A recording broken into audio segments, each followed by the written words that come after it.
about what's next. So first, small note about myself. So my background, I studied Business and Information Systems Engineering at KU Leuven. So in Dutch, this is Onderzeeën Beleidsinformatica. I studied this mostly to become a business analyst or a function analyst, because the story of being the bridge between business people and people from IT sounded interesting to me. But then soon after, I actually discovered AI and machine learning, actually just by watching some YouTube videos from the YouTube channel 3 Blue, 1 Brown, which has some very nice visual videos introducing neural networks and other things like calculus and linear algebra. So yeah, then I specialized in my master's in big data and infrastructure and architecture, where I got to discover topics like NLP, so natural language processing and machine learning and things like that. So actually a lot about AI and neural networks is I have obtained my knowledge through self-study. So I highly recommend the course taught by Andrej Karpati, who is a head of AI at Tesla. He has a course introduced there called Convolutional Neural Networks for Visual Recognition, and it really teaches you the basics about neural networks. You have to implement everything just in NumPy, both forward passes and backward passes, so you really learn the foundations of neural networks. And also I followed some lectures from natural language processing with deep learning, also from Stanford University. So I highly recommend those courses. Everything is free online, so lectures are on YouTube, and the assignments are in Python, and the solutions can be found on GitHub. And currently, I'm working as an applied AI researcher at OWest in Bruges, where I mostly work on projects that are supported by Vlaio. I also had the opportunity to do my master thesis around deep learning and NLP. So these were actually my two favorite topics combined. So our master thesis was called On the Applicability of Deep Learning to Construct Process Models from Natural Text. So what we did was a lot of companies, they have these process descriptions, like you can see here. So a lot of companies, they describe their processes in textual documents, and then they typically hire expensive consultants to visualize their business processes in order to better understand them and also to optimize them. The question was, can we use a neural network? Can we apply deep learning in order to automatically construct such a flowchart from textual descriptions using deep learning in order to assist a business analyst, for example? So yeah, this was for me a nice introduction to deep learning and NLP. So the key idea in our paper was actually to introduce an XML-inspired format in order to train sequence-to-sequence models on those, because of course you cannot simply take text as input and let the neural network generate an image. So what we did was we converted these flowcharts into some kind of XML format where we have these tags, for example, an activity tag in order to describe an activity, and then you have these exclusive OR splits. So here we introduce these path tags, and in that way you could train actually sequence-to-sequence models end-to-end. And yeah, of course, the existing sequence-to-sequence models, they were mainly these recurrent approaches using recurrent neural networks. But it was around that time that a new architecture was introduced in my course, the natural language processing course at KU Leuven. And they were talking about something new called the transformer. So the transformer, the original paper was called Attention is All You Need by Mr. Vaswani and others from Google. And the nice thing was that it outperformed all existing approaches on sequence-to-sequence problems like machine translation. And it did not rely on any kind of recurrence, nor did it rely on any kind of convolution approaches. And yeah, it got state-of-the-art results, and it was also faster to train because you can actually parallelize a lot of the computations compared to recurrent approaches where everything is computed sequentially. So yeah, I will not go into full details of this architecture. There are some good blog posts here which I highly recommend. The Illustrated Transformer by J. Alomar, and there's also one that has annotated PyTorch code with it by Harvard University. So yeah, I recommend those if you want to learn more about the transformer in detail. But the main thing that I want you to know is that it consists of two main parts. So you have the left part, which is the encoder, and then you have the right part, which is the decoder. So sequence to sequence was not new. You already had these encoder-decoder architectures, but yeah, the main key advantage was this new thing called multi-head attention. But yeah, if you want to know the details, feel free to read the blog posts. And so soon after this transformer came out, a lot of new models came out. There was actually really a search in new models, and they were actually all based on that original transformer. So you had GPT by OpenAI in 2018, and their follow-up models, GPT-2 and GPT-3, which are just the same, but trained on more data and bigger model size. Then you had other models like BERT, which is a very famous model by Google AI. You have Roberta by Facebook AI, BART, and so on. All of these have mostly original names. So yeah, a lot of models came out, and they were all based on the transformer. But actually, you can divide all of these models into three categories. So you have the encoder-only models, you have the decoder-only models, and then you have the models that use both the encoder and the decoder. So the encoder-only models, of which some examples are BERT, ExcelNet, DistilBERT, Roberta, and some models I will describe later on. These are the encoder-only part of the transformer. And these are actually typically pre-trained by predicting some masked parts of the input. So for example, BERT is pre-trained on a task called masked language modeling. And this means that you simply mask or leave out some words from the input, and then the model needs to reconstruct the masked out words from the context. So these models, they are very good at tasks that require an understanding of the full text. So for example, for text classification, BERT is really good at that. So for example, for sentiment analysis, determining whether a text is positive or negative, you can use BERT for that. Named entity recognition is also a task at which BERT is really good. So named entity recognition is about extracting named entities or recognizing them from text. And they're also very good at extractive question answering, which means that suppose that you have a context, so a piece of text, and then you ask a question related to that context, then BERT can be used to extract the relevant part from the context in order to answer your question. So these are the encoder-only models. And yeah, soon after, as I said, a lot of variants came out. So BERT, for example, was really the start. But after that, you had, for example, a French variant, which was called Camembert, which is a really nice name, if you ask me. You had other models like Roberta, which is actually just BERT, but trained longer, pre-trained longer. You also have a Dutch variant, Bertje, for example, or Robert. You have them in all kinds of languages and in all kinds of forms. Then you have the decoder-only models. So here, some examples are GPT, GPT-2, GPT-3. These are all by OpenAI. Transformer XL is another decoder-only model. These models, they are very good at generating new texts. And the way they are pre-trained is they actually have a very simple objective. They simply need to predict the next word given the previous ones. And if you do this on a large data set, for example, you just take the entire Wikipedia, so all articles of Wikipedia, which are, I think there are more than 6 million pages. If you do that on a large amount of data, then you can you have a model that can generate new text. So there's this famous example from OpenAI where they give this prompt. They say, in a shocking finding, scientists discovered a herd of unicorns living in a remote, previously unexplored valley, and so on. And this is what they give to the model, and then they simply let the model generate the rest of it. So as you can see, it generates a really nice story, and you can't tell anymore whether this was written by a human or whether it was written by an AI.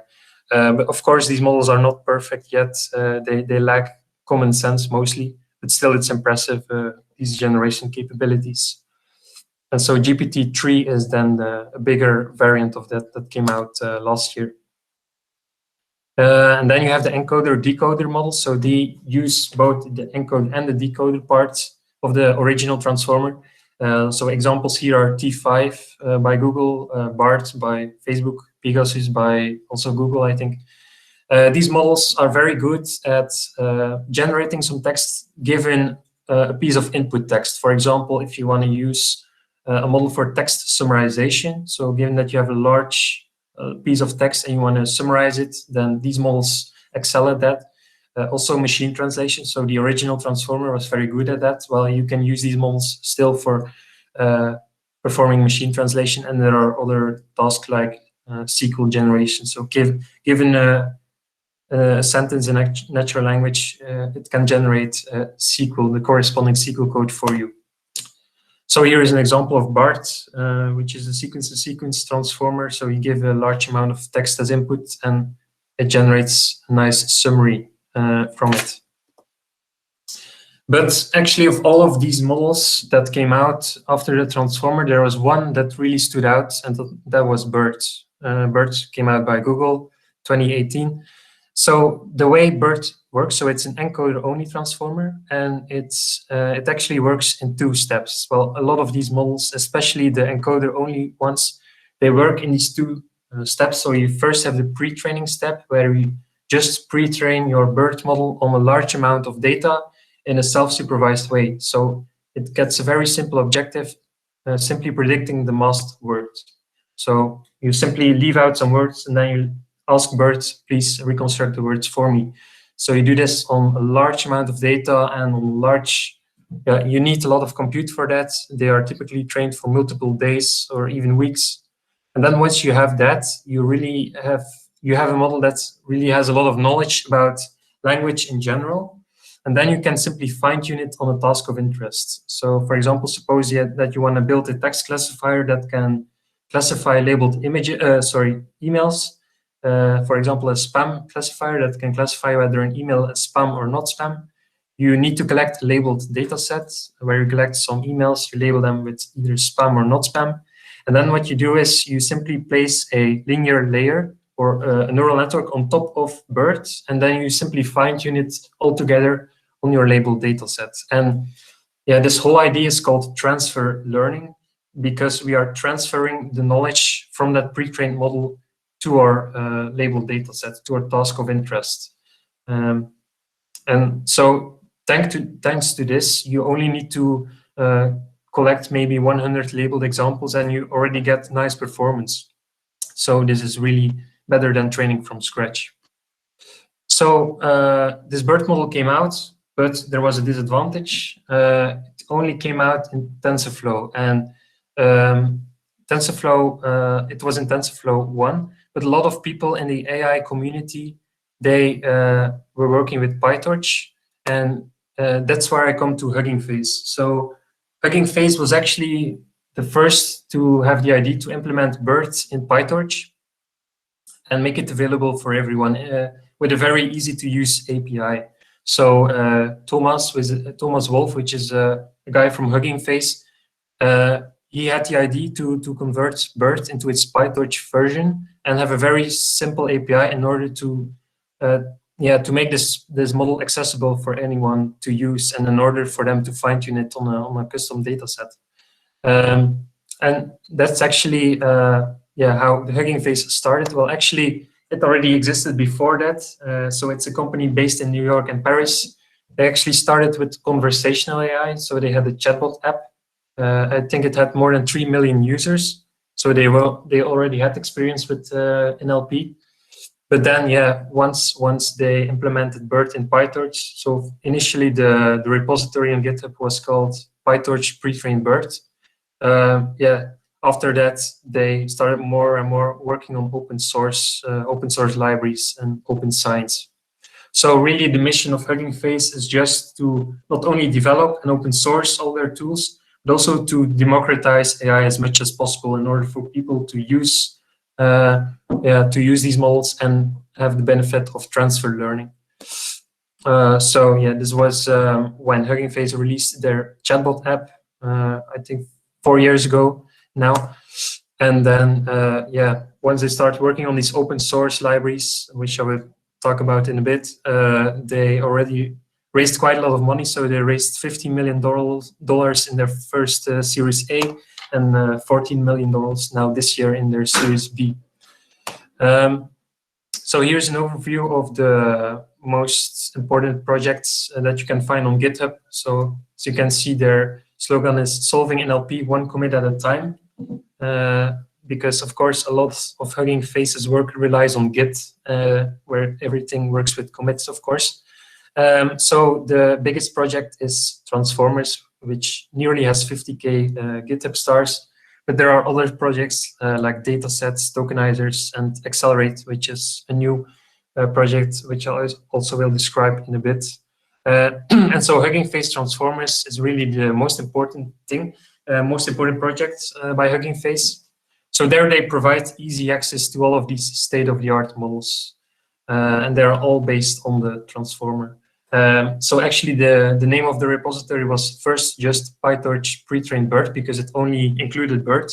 But yeah, as all of these transformer-based variants came out, like GPT and Transformer XL and things like that, yeah, they were all ported to that repository. So then they renamed their library to PyTorch Transformers. But then they also realized that a lot of people were using TensorFlow in the community. So then they decided, okay, let's become a framework agnostic library. So let's skip the PyTorch thing and just rename our library a third time to just Transformers. So that's how the name Hugging Face Transformers was born. So it's meant for everyone. So it's not only meant, of course, for AI researchers. It's also meant for people like you, machine learning engineers, and also educators, because yeah, the API is very easily accessible. So everyone can actually get started quickly with state-of-the-art AI. And as I said, it's framework agnostic, so it supports PyTorch, it supports TensorFlow, and now there's this new library by Google called JAX, which is basically NumPy, but it has automatic differentiation. And you can run the code on GPUs and TPUs.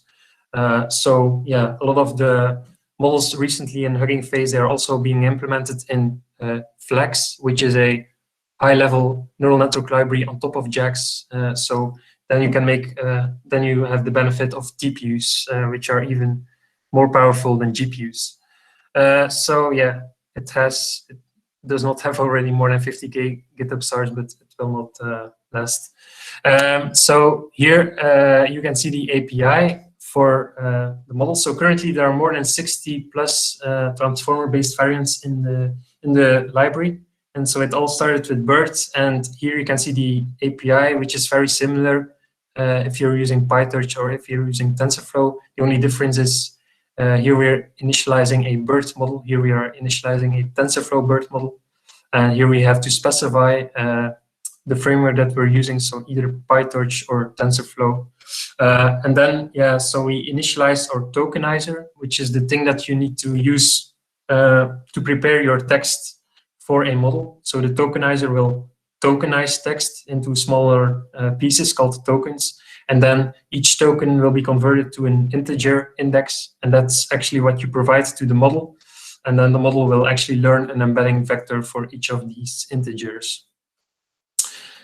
But yeah, Hugging Face Transformers is only one of the open source libraries of Hugging Face. You also have Hugging Face datasets. So this is actually based on TensorFlow datasets. It was built as a fork from it. And it yeah, now provides easy access to already more than 900 datasets, mostly NLP, but more and more computer vision datasets and other domains are coming. And it uses Apache Arrow as a backend. So it has some really nice properties, like there's no limitation on your RAM because everything is memory mapped on drive by default, and has some nice features like smart caching. So it only will, for example, tokenize your text on the fly as you need it. So you can easily load a data set. It also supports metrics like accuracy or more advanced metrics. And then and this is something that I really like about the datasets library, is this .map functionality. So if you have a dataset object, then you can simply call .map with a certain function, and then you can actually apply this function in batches. So it's blazingly fast, and it also has some nice you can use transformers, HuggingFace transformers in combination with HuggingFace datasets to very easily tokenize text, for example. So that's HuggingFace datasets. Then you have HuggingFace tokenizers. So as I said, these tokenizers are the thing that you need in order to prepare your text for a model. So these tokenizers, they have what is called a vocabulary, which is the collection of all the tokens in a language.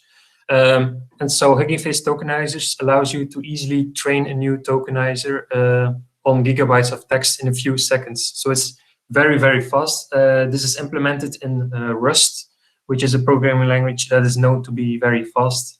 And they provide also a Python wrapper, so you can use it in Python. And then this is the most recently released library by HuggingFace. It's called HuggingFace Accelerate. So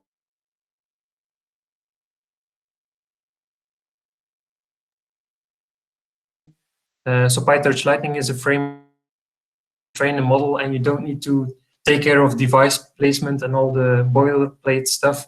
You just can focus on your model. But of course, these trainer objects, they're mostly a black box. You don't know a lot about what's going on. If you still want to have control over your training in native PyTorch, then HuggingFace Accelerate is something for you. So HuggingFace Accelerate, you just need to add some few lines to your code, and then you can still run a native PyTorch training loop, but the accelerator object will take care of the device placement for you. So you can easily train on multiple GPUs, you can train on TPUs, it supports mixed precision and Microsoft DeepSpeed and things like that. So you don't need to take care of that. So yeah, this is also a really nice library that they built recently. So that's about the open source libraries, but that's not all. You also have what is called the Model Hub. So let me show this. So the Model Hub is just their website, and there you have just a large amount of pre-trained models. So now there are already more than 10,000 pre-trained models, of which, of course, the original BERT model is the most popular one. It has been downloaded more than 10 million times last month. So you can easily also directly check out the model using this, what is called an inference widget. So as I said, the BERT model, which is a transformer encoder, it was pre-trained using masked language modeling. So you simply mask out some words, and then you ask the model to predict what should be here. So in this case, it predicts the goal of life is life, which is not maybe the best. Let's try another one. Perhaps the capital of Moscow is Brussels. So yeah, you can see that it has learned a lot about knowledge and language in general just by pre-training on this very simple task. And so the Model Hub, what is special about it is, so you can go to the Files and Versions tab, and there you can see, so there is the PyTorch model, there is the Flex model, there is the TensorFlow model, and so the HuggingFace Model Hub makes use of Git LFS. So Git LFS stands for Large File System. It's like a GitHub, but for large files. So you actually can commit new versions of your model and then push them to the hub, just like you would push code. So yeah, that's also a really nice feature of the Model Hub of HuggingFace. So here you have what is called the model card, which describes how to use the model and so on, limitations and bias. And so, yeah, there are more than 10,000 models. So there are actually 60 model architectures available in HuggingFace Transformers. But there are, of course, a lot of variants. So if I just would specify BERT, there are nearly 4,000 variants of BERT. So that's the model hub. And then you also have the datasets hub, which is the same, but for datasets. So there are nearly 1,000 datasets now available on the hub, and you can easily access them using HuggingFace datasets. And so, yeah, another important note is that the model hub is not limited to only transformer models from HuggingFace Transformers. There are other open source libraries like Flare NLP, which is built by Dalando Research. And they host now all their models in the hub. So if you go to Flare, and for example, the named entity recognition model for Dutch, it's now hosted on HuggingFace. So yeah, there is now support for third-party libraries, which can all just host or use the HuggingFace hub to host all the models. So yeah, you can say that HuggingFace is doing what OpenAI was supposed to do. So OpenAI is this famous company by Elon Musk. But of course, yeah, OpenAI, yeah, they have really nice models like GPT-3 and Clip. But of course, if we really want to advance AI, yeah, then we think that everything needs to be open source and open science, and that's what HuggingFace tries to do. Yeah, and this what is shown here on the slide. So as I said, the HuggingFace Model Hub uses Git LFS, Git large file systems. So you can easily access a model by mentioning a certain branch name or a certain commit hash in order to get a specific version of a pre-trained model, which is really nice. And now let's talk about the work that I did for HuggingFace. So yeah, currently I've ported some transformer-based models to HuggingFace Transformers. Currently, yeah, I've done 6 of them. Most of them are transformer encoder only models, but the last model that I did, DETR by Facebook AI, is an encoder decoder model. So yeah, how did this start? Well, it actually started with an algorithm called TAPAS. So TAPAS is an algorithm built by Google AI. It's actually short for tabular parsing. So it came out about a year ago. And so I checked it out on Twitter, I think. I saw it passing by on Twitter. And yeah, I really liked the paper when I read it. So it applies a transformer encoder to tabular data. So suppose that you have a table with some data, like here, and then you can simply ask a question in natural language, and the TAPAS algorithm will select the appropriate cells from the table and will also optionally perform an aggregation among the selected cells, for example, summing values or counting rows. So yeah, I really liked this model, and there was this blog post, there was the paper. There's also this guy called Yannick Kielcher, which is a German guy. He has a YouTube channel where he explains a lot of these state-of-the-art models. So I checked out the video in order to better understand the model. And then, yeah, I started to challenge myself. I thought, why not port this model to HuggingFace Transformers? Because there were a lot of learning opportunities here. So first, the TAPAS repository, it was written in TensorFlow 1. So first, I would learn a lot about TensorFlow 1. Second, I would learn more about Git. I would learn about open source, and also I would learn about PyTorch, because my goal was to convert this repository to PyTorch with the same API as the other models in HuggingFace Transformers. So yeah, then I started to dig into the GitHub repo. It was kind of complex because, of course, yeah, this is research code. It's not that everything is documented well. You really need to just dive deep into the repo. I also opened up an issue here. So I think it was around August last year that I did that. So I simply opened up an issue and I said, yeah, as a summer project, I would learn, and to learn more about TensorFlow and PyTorch, I would like to port this model to transformers. So I already had the API in mind from the beginning. And yeah, I asked some questions to this guy. from Google. And luckily he replied quite quickly. He said, nice that you want to port it. If you have some questions, feel free to ask. So yeah, then I started coding. And this took me a while. I think, yeah, well, of course I was doing this as a hobby project. So it was mostly when I had the time to do it. But then once I was happy enough about my implementation, I opened up a pull request on the HuggingFace Transformers library. So that's what I did, I think, around December. So if you search here for TAPAS, then you will see here my first pull request. So yeah, I say what my pull request does. I had some Colab notebooks to showcase what the model can do. And yeah, I had some questions because I needed to develop a tokenizer, just like you had a BERT tokenizer. I was developing a TAPAS tokenizer, but I had some questions to make it fully compliant with the Transformers library. And also I had some trouble with testing the model and the tokenizer. So yeah, luckily these guys from HuggingFace, they are very, very friendly, and they immediately helped me on porting this model because there was another problem.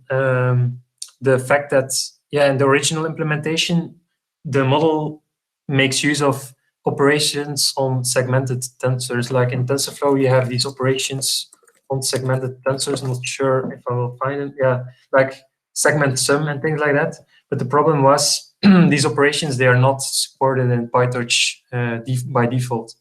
But luckily, there was this small library called Torch Scatter, which is an extension of PyTorch to provide these scatter operations together with CUDA optimizations. So yeah, I also asked to these guys from HuggingFace, will my model be ported? Will it be added if I rely on an external small library? But luckily there is support for that. So thanks to this guy, TAPAS could be ported to HuggingFace Transformers. And so, yeah, this is the documentation. So everything that you see on this webpage has been written by me. So yeah, every model in HuggingFace Transformers has the same kind of documentation. So first an introduction. I also wrote kind of usage guide on how to fine tune the model or how to use it for inference. And then, yeah, you have the models. So the text that you see here are actually doc strings. So doc strings are just strings between your code, and they are automatically converted to HTML using the tools built by HuggingFace. So then you end up with these beautiful document pages. So I opened up my first pull request in December, and then there was this code review because they need to review everything that I wrote, help me finish this tokenizer. And then finally in January, this should be 2021. Then my pull request was merged. So this was actually something that I did not foresee happening. So here is the final API of the model. So you can just instantiate your model just like you would do for BERT. You call the .from pre-trained method, which will load the weights, the pre-trained weights from the hub HuggingFace into your local RAM. And then, I used pandas because, of course, everyone uses pandas to process tabular data. And then, for example, you can provide the data with some actors, some data about Brad Pitt, Leonardo DiCaprio, and so on. And then you can ask how many movies has George Clooney played in, for example, and the model will output it. So I also converted protocol buffers because the original implementation was using Google protocol buffers, which is a kind of complex format. I got away with this and replaced everything with just a tokenizer that takes these pandas data frames as an input. So my goal from the beginning was really to make this model as simple as possible, as easy accessible as possible for everyone, just to make sure that people can use the TAPAS model and eventually base their research hopefully on them. So as my pull request got merged, what was funny was that HuggingFace, they released their new version of HuggingFace Transformers with TAPAS on the front page. So they tweeted out and also posted on their LinkedIn, Transformers are starting to work with structured databases, so not only unstructured text.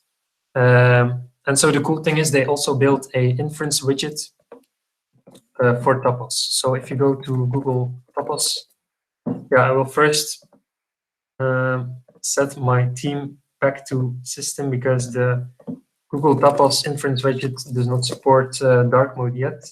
But so here you can see all the variants that I uploaded to the hub of HuggingFace. And you can, for example, test out this model directly in the browser. So here you have some tabular data about HuggingFace, about their repositories. And then you can, for example, ask how many stars does the Transformers repository have, and this model will select the appropriate cell for you. So yeah, this is a demonstration of that model. So yeah, they released this model with TAPAS on the front page, which was already nice. They mentioned my name and they said incredible implementation of the model and tokenizer. Yeah, they also mentioned the original authors from Google. And yeah, Thomas Wolf, which is the guy that originally ported BERT from TensorFlow 1 to PyTorch, which is one of the guys from HuggingFace, tweeted out, it's been quite a long time. I haven't been that impressed by a new model. So yeah, this was really weird because I actually started this entire story by going to his blog post. I think it's called From TensorFlow to PyTorch, where he explains how to port a model from TensorFlow to PyTorch. So yeah, I read his blog post, which is quite popular on Medium. And then I ended up with this guy tweeting out that he was impressed by my model edition, which, yeah, of course, something that I was really happy about. And also the guys from Google, they congratulated me with the results. So yeah, this was really, really nice. And they also sent me a small surprise package to thank me for the work that I did. So that was about TAPAS. But yeah, soon after, yeah, I got familiar with the HuggingFace Transformers library, so I started to work on other models. So you have layout language model, which is another kind of transformer encoder. But this is for a different domain. This is mainly for document understanding. So yeah, I'm pretty sure that companies like Paperbox, which is a spin-off by ML6, and MetaMaze, which is from Faction in Antwerp, they are probably using layout language model somewhere in their code base. So layout language model is known to be state-of-the-art or a very well-performing model for document processing. So the idea is actually very similar to BERT and TAPAS, but the difference is that you pre-train it on a different kind of data. So here we pre-train it on large amount of documents, of document images. And also there are some small tweaks compared to the original BERT model. So we have some additional embedding layers in order for the model to encode this layout structure. So yeah, it also relies on an external OCR. But yeah, actually the differences between BERT and layout language model are very, well, there are not a lot of differences actually. So I started to improve this model within the repository. I also wrote some documentation for it because I thought, yeah, it was not that clear to me how to use the model. So I thought, why not write a bit of documentation about it? I also wrote integration tests. So integration tests are every model in HuggingFace Transformers needs to have integration tests, and these check whether the model in HuggingFace outputs the same tensors as the original implementation. So every model requires this, and layout language model did not have this yet. So I wrote this to make sure that the HuggingFace implementation really outputs the same thing as the original implementation, because some people were complaining that the model could not be fine-tuned on a custom data set. And I also created some demo notebooks in order to showcase how to fine-tune the model on a custom data set, in order to, for example, classify invoices or other kinds of documents in order to extract information from them. And I also have a repository on GitHub. It's called Transformers Tutorials, where I showcase several Transformer libraries in Colab notebooks. So yeah, once I worked on TAPAS and layout language model, I wrote the newsletter because HuggingFace, I read the newsletter from HuggingFace. Every month a new newsletter comes out.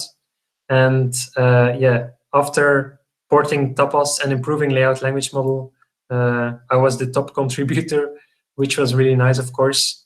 And then after that, what I did was I worked on another model, which is again a transformer encoder. But yeah, what was special about it is that it's the first computer vision model available in HuggingFace Transformers. So models like BERT, they work really well on text, but as it turned out, you can apply the same idea on images. So this paper came out by Google. They introduced the vision transformer. So they pre-trained the model on ImageNet. So a difference between BERT and the vision transformer is that in BERT, you have self-supervised learning because the model needs to predict masked words. But here it's just supervised pre-training on ImageNet. So the model simply needs to predict the class of a given image. And the way we provide an image to the transformer is by splitting it up into smaller pieces called patches. And then we linearly embed them.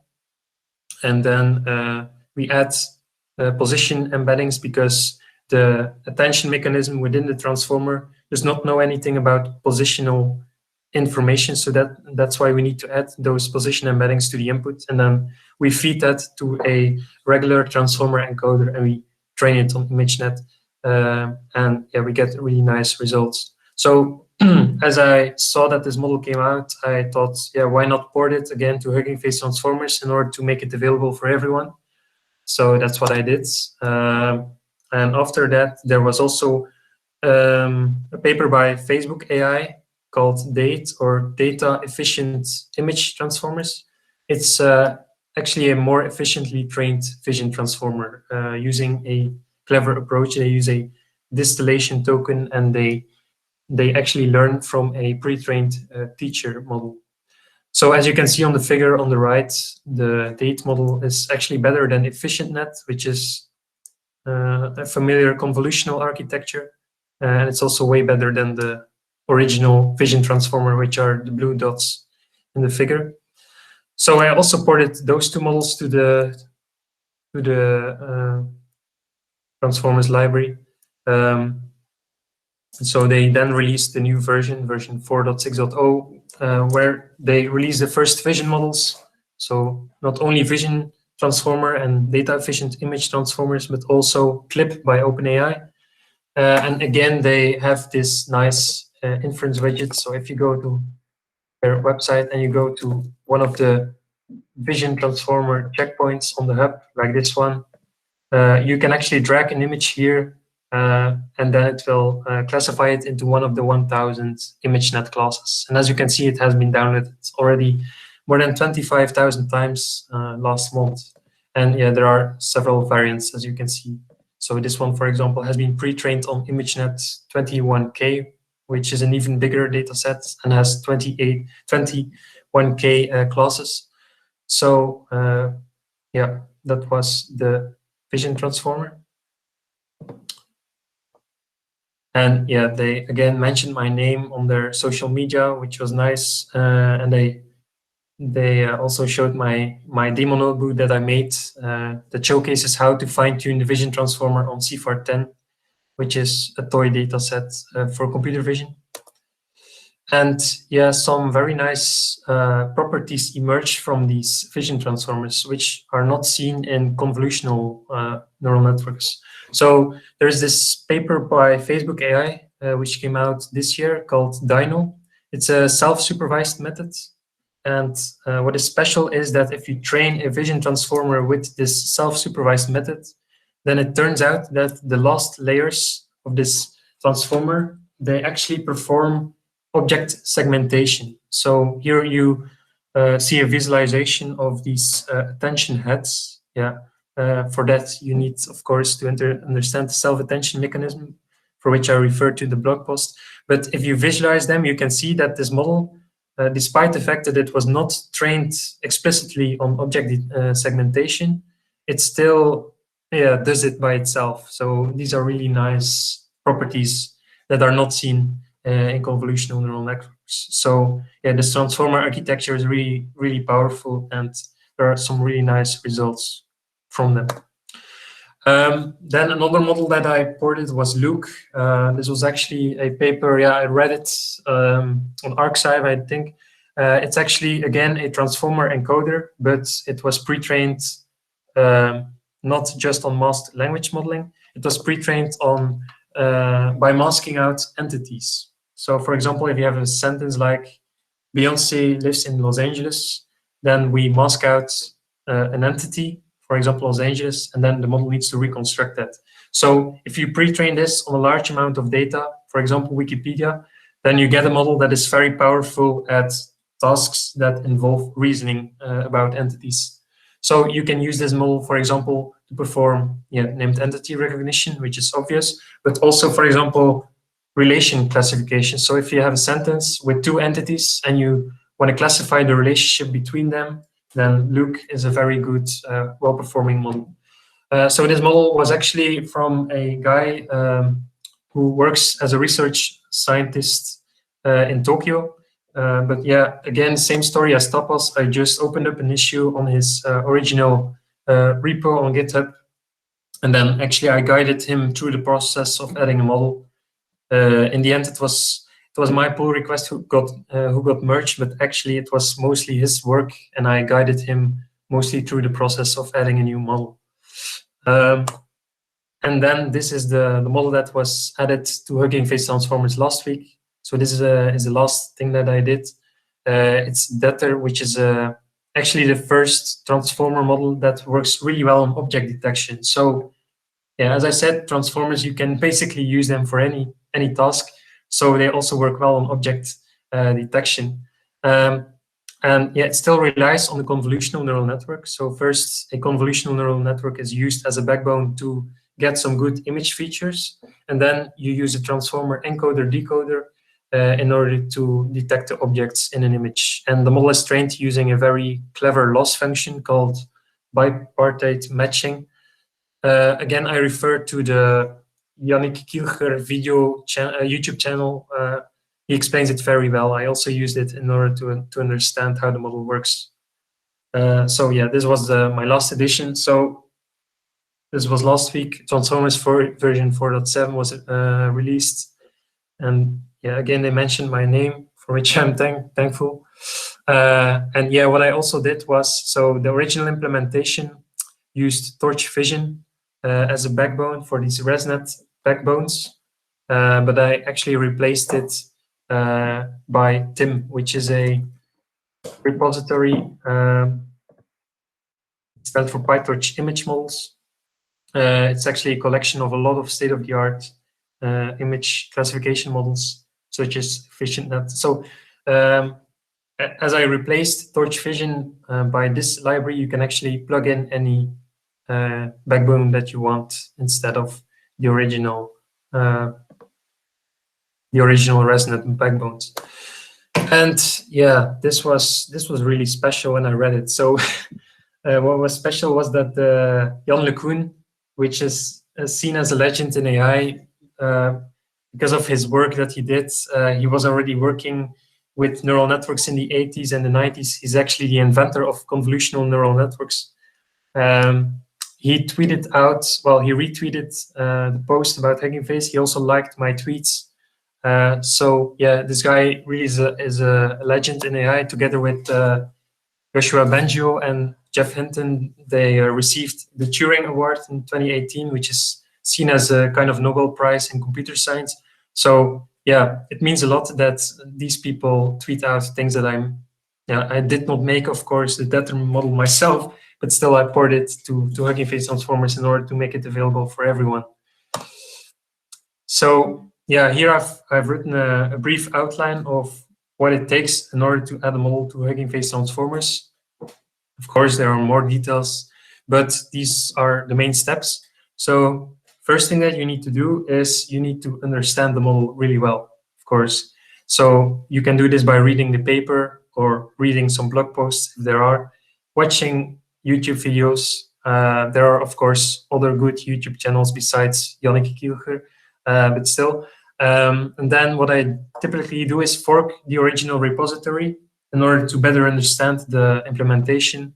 Then I perform a forward pass on some dummy input data. So for example, for DETR, what I do is I take a single image, I perform a forward pass in order to detect the objects in the image. Then I see what the logits, for example, are of the model. And this is what I need, because if I implement it myself in HuggingFace, then I need to check whether the logits are exactly the same. Then what I do is I create a model template. So in HuggingFace Transformers, there is this thing called cookie cutter. So if you want to add a new model, you can actually read this page, and cookie cutter lets you easily generate a new template for a new model. So you can just specify the name of your new model, what its uppercase and lowercase and camel case names are, who the authors are, what's the default checkpoint is, and so on, whether it's based on birth or not. And then it will actually generate, like, I think 17 files for you, which you can then edit. So you can then start to edit the test files, you can start editing the documentation pages and so on.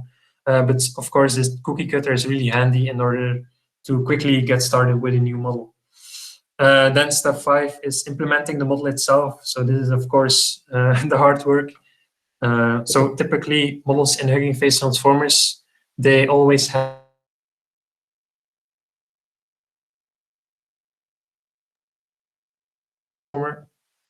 so you have the configuration file, which is which actually stores like the hyperparameters of the model, like what is the hidden size, what is the number of hidden layers, what is the number of intention heads, and so on. So that's stored in the configuration. Then you have the actual model, which is always called modeling and then the name of the model. So in this case, modeling vid.py. So here you define the entire model. And then, yeah, so one difference here is we are not having a tokenizer here. Instead, we are having a feature extractor here because, yeah, vision transformers, they work on images and not on text. So we don't need a tokenizer. Instead, I built a feature extractor which will normalize your images and resize them before fed to a model. And then what you also need to write is a conversion script. So this will convert the weights from the original implementation to your implementation. So yeah, that's also, of course, not the easiest thing to write, but yeah, these are the things that are required in order for a new model to be added. And then once I've done that, so yeah, step number 8, implement tokenization.py is not needed. It could be a feature extractor. Then you need to implement the tests. So every model in HuggingFace Transformers is, of course, tested. So you can find all tests for all the models in the tests folder. So here you find a single file for every model. So let's take, for example, TAPAS. So if I go to test modeling tapas.py, these are all the tests that are run for the TAPAS model. So what we also have, and you can see them here, this is called integration tests. So every model, as I said, needs to have integration tests in order to check whether the HuggingFace implementation outputs the same logits as the original implementation. So that's what happens here. We initialize the model, we prepare some table for TAPAS, then we forward it through the model, and then we compare the expected values with the values from the model. And in that way, we are sure that the model really outputs what we want. So yeah, this is the entire test file. And actually, there's also a file called test_modeling_common.py, which defines the common tests between all models. And then every test for every model inherits all the tests which are defined in this model. Okay, and then once you've done that, you can start writing documentation, and you can then also start to open a pull request, and then your code gets reviewed. And once they have reviewed your code, because this of course can also take a while, you can start uploading the weights of the model to the model hub and start to write these model cards, which describe how to use the model and perhaps also limitations and bias of the model. So then what's next? Of course, there are a lot of things which could be next. One of them is port all the models. Of course, there are so many models which are posted, or so many papers which are posted daily on ArcSci and other websites. So of course, making as much AI models as possible available for everyone is of course an important step. There are of course other things like, for example, porting models which work on longer sequences. So the problem with these transformers is, so they use this self-attention mechanism. And the problem is that this scales quadratically in the sequence length. So you can see that here on the graph. So your sequence length, so the number of input tokens, as you increase it, this scales exponentially. So this is of course a bottleneck, and there are a lot of papers now coming out which try to make this attention mechanism, for example, have a linear complexity, linear time and space complexity instead of quadratic. So there are models like LeanFormer, Performer, NiceTransformer, BigBird. So of course, making these transformers work on longer sequences is an important research direction. I've heard there is a talk about efficient transformers tomorrow. So yeah, this is an important research topic. And then you have, of course, nowadays more and more models that start to work on more than a single modality. So BERT, for example, was only trained on text, but you now have new models like Oscar, which is built by Microsoft Research, where they pre-train a transformer encoder on both text and images. So for example, here we have an image of a dog, and we have a corresponding caption. So a dog is lying on a couch, for example, and then we mask out some words, which the model needs to reconstruct based on the image, for example, and the corresponding context. So if you pre-train that on a lot of data, then you get a model that is really performant on tasks involving both images and text. So another model is DETR, which is actually, it just came out this year. It's an extension to the DETR model, which can work on images and text. So suppose that you have an image of a cat and you have a sentence, then this model can detect the words that appear within the image. And then there's, of course, also CLIP by OpenAI. This model was trained on 400 million image text pairs from the web, where it learns to encode both text and images using contrastive pre-training. And then you get some really nice use cases. For example, semantic search. So suppose you have a sentence like a tiger playing in the snow. Then you can use CLIP to actually encode that sentence into some kind of hidden vector representation. And then you can do the same for all the images that you have in your database, and then simply return the top end of best matches, for example. So yeah, these models really can understand text and images really well. Another cool use case is generating a new image given some piece of input text. For example, here, this is the output of a vector quantized generative adversarial network guided by the CLIP model on the sentence, a painting of a small town in the mountain at dusk in a blizzard. So yeah, these are things that I think people were not thinking was possible 10 years ago, but now we start to see these models really work on both images and text. So another use case could be, for example, Photoshop, where you, instead of manually editing a photo, you simply describe in natural language what you want to change, and then the computer will do it for you. So I can really imagine this happening in a few years from now. Then transformers are maybe not all you need. So the original paper from Transformer was called Attention is All You Need. But there are now also research papers coming out, like this one, where they only use multi-layer perceptrons. So very simple feed-forward neural networks, and they pre-train them similarly as the vision transformer on ImageNet. And it turns out that these models are also very well performing, despite having a very simple architecture, and they're also not relying on any kind of convolution or recurrence mechanism. So yeah, this could of course also be a future research direction where, yeah, these fancy attention mechanisms are perhaps replaced by simple multi-layer perceptrons. But for now, these attention mechanisms are still better.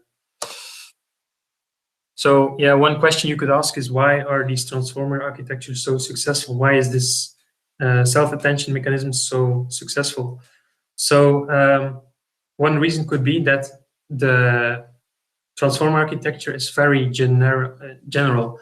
It instead of these convolutions, they don't have, or they have a less kind of inductive bias within the architecture.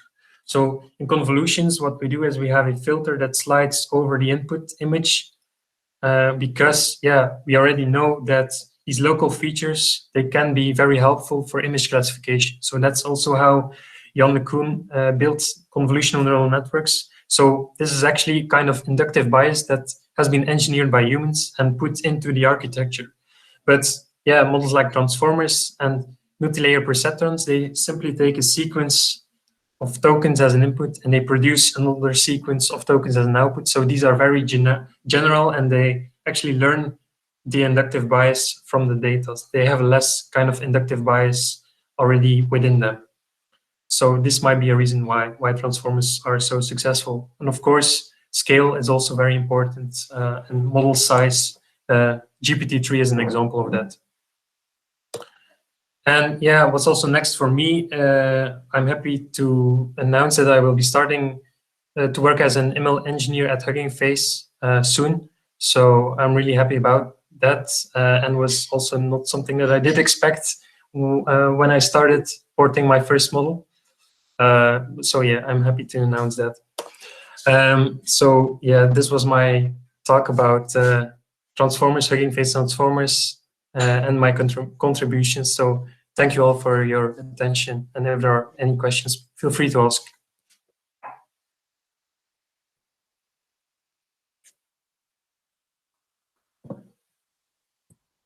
All right. Can you hear me? Yes, I can hear. Yeah, perfect. Firstly, thank you for the contributions. I think it's really amazing. A lot of the things, yeah. And also for the presentations, it's really, even the knowledge is beyond HuggingFace itself. Yeah. I want to ask, what would you say is the biggest challenge in porting the model, and then how do you approach that challenge that you had? Okay, good question. So my biggest challenge is actually working with the original model, because especially these models that are written in TensorFlow 1, these are really a pain to use. Because, for example, the TAPAS algorithm, it was written in TensorFlow 1. So yeah, what I typically do, and this might sound a bit dumb, but what I sometimes do is simply put some print statements within the code in order to just print out some intermediate values. So for example, for TAPAS, what I did, maybe I can again share my screen for that. So if I go to the TAPAS repository, so I saw that the only way to access the model was using these scripts. So that was the only way to access the model. So then I thought, okay, let me run these scripts in a Google Colab notebook. And the only thing that I did was I forked the library. And then what I did was just add some print statements. So I went to the model. I think it was defined here. And what I did was I simply added some tf.print statements. So yeah, you cannot simply add print in TensorFlow 1. That's not possible because it doesn't have an eager mode. You need to add tf.print statements. Actually, the version 1. Yeah, this one. So this adds a kind of operation to your computational graph with a print statement, and it simply will take the input tensor and forward it to the next node in the computational graph. But in that way, you could see intermediate values. So of course, these transformers, they all have like hidden states within them.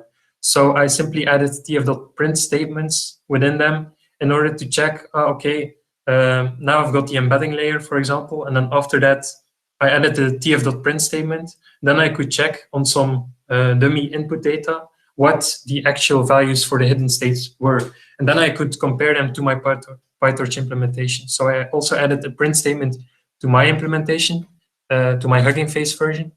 And then I simply check, okay, are these hidden states the same or not?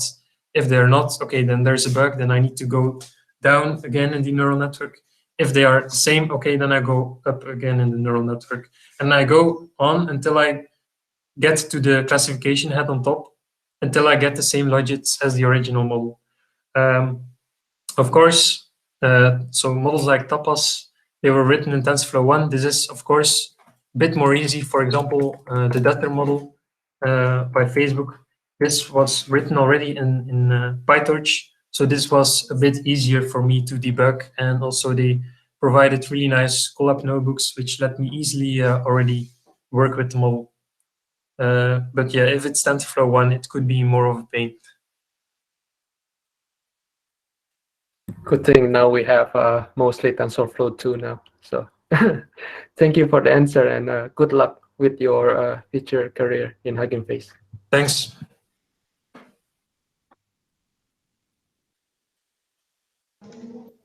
Maybe oh, go ahead. Oh no, that's me. It's I have a question. Maybe it's just an echo here. But how long does it take to port these models? Like, for example, do you do it in the weekends? Do you do it at the end of the workday? Did you get time off of work to work on this? Like, how did you? Well, it depends. So the first model, TAPAS, it took me 4 months, but of course, it is not 4 months full time. This was mostly during the evening or sometimes in the weekend. But yeah, of course, the first model was like a big learning experience. I had to get familiar with the entire library. I did not understood how the library works entirely, how open source works, things like that. So, but after that, some models, like for example, there's another model by Google called Kanin or something like that. Don't know how to pronounce it, but this took me literally just a day. But this is, of course, because I already had experience with HuggingFace Transformers. But yeah, a model like DETR, this also took me about 2 months. But again, not full time, mostly during the evening or during the weekend.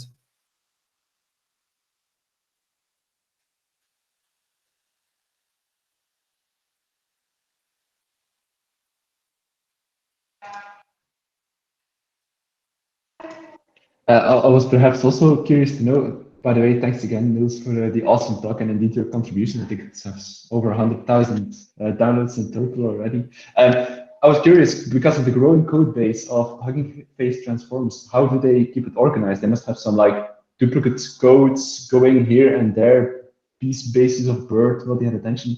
How do they try to keep this structured and keeping it from exploding all over the place?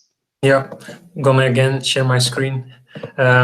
So this was actually something that I also did not expect, but there is actually a lot of duplicate code in HuggingFace Transformers, and there is a reason for that. So every model, as I said, has these same files. So you have a configuration file for the hyperparameters, you have the tokenizer, or in case of Vision Transformer, the feature extractor, and you have the modeling file. And yeah, every model actually defines its own attention layers. So you have, for example, VIT embeddings, you have VIT self-output, VIT attention. And actually, this is just a copy of BERT attention. So it's not that the models inherit from each other. The only thing that they inherit from is from pre-trained model. But this is only for the .from pre-trained and the .save pre-trained methods. But yeah, the reason why there is a lot of duplicate code is that they want every model to be independent within the repository, such that people can easily experiment with them, fork the library, and make a variant of the model. So yeah, to have the models really have an independent life, so to say. And I also think that it's just good in terms of not messing up. Suppose that one model messes up other models. now that's not the case because every model is very independent. So this was also not something that I expected. So when I first wrote TAPAS, I was already inheriting from BERT model, but then they said, please don't do this. We have decided to make every model independent on their own. So every model should just be a single script. So it's also not the case that we have, for example, a utilities.py file. That's not the case. Even if it's 5,000 lines, then it should be a single file. So that's a design choice, I guess. But I think it's a good choice. Awesome, thanks. And perhaps as a quick second question, what are you currently working on? What can we expect from you in the near future? You mean in terms of new models? Yes, indeed. Well, so there is this model, as I said, Canine by Google. But yeah, there is so many choices. Like, for example, layout language model version 2 is probably one that I will be working on. It's an improved version of layout language model. But there is a problem because I'm currently working on a Windows laptop, and the layout language model v2 uses Detectron by Facebook as a backbone. And this thing is not supported on Windows, so I have to work on a Mac. Of course, not a problem, but yeah, actually, I'm surprised how well I can port models on Windows laptops. They're actually quite good. But yeah, for this model, I have to make an exception. I will have to work on a Mac. And besides that, yeah, there are so many models coming out. Perhaps some other vision models. Also depends, of course, on what the community wants. So if you want to have a new model added, you can simply open up an issue on the GitHub repository. That's what people did for TAPAS 2 and for DETR 2. So yeah, this is also a way to get a new model quickly in the repository. Awesome, thanks. And indeed, best of luck at HuggingFace, man. Congrats. Thank you. Yeah, congrats indeed. I'm going to pose one more question. Now that you know all of this and you have the experience, is there a field, not necessarily a specific model that already exists, but more like a direction where you see this whole thing going? And what kind of, let's say, applications of transformers do you think is going to be the next interesting thing, or the most interesting application? Yeah, that's something I did not think about a lot, but perhaps I think if you take a model like GPT-3, you can actually say that it's like a blind model. It has only seen text for now, but it has not seen any visual or like things like audio. It's like a deaf and a blind model for now. But I assume also that research institutes like OpenAI, they will be just add more modalities to these models in order to pre-train them. But something that I'm really looking forward to is the day that we have a transformer that is also having some common sense. This is something that I really miss for now. So of course, a model like GPT-3 is simply trained on predicting the next word given the previous words, and that is of course not enough in order for these models to get common sense. So yeah, there are also some research papers which add some kind of memory component to the transformer.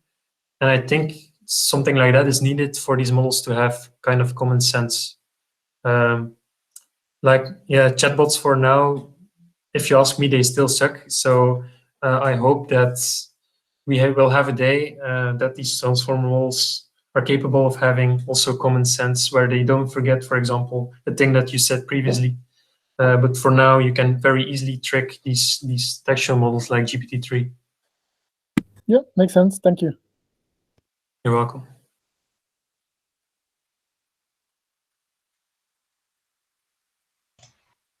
All right, I think that's all the questions for now, at least. Big thanks to you, Niels, for the presentation, for the insights as well. Maybe a round of applause indeed. Thanks. And yeah, best of luck at HuggingFace. Thanks. Thanks, Niels. Goodbye, everybody. Bye. Ciao, everybody. Ciao, Niels. Thanks, man. Thanks, man.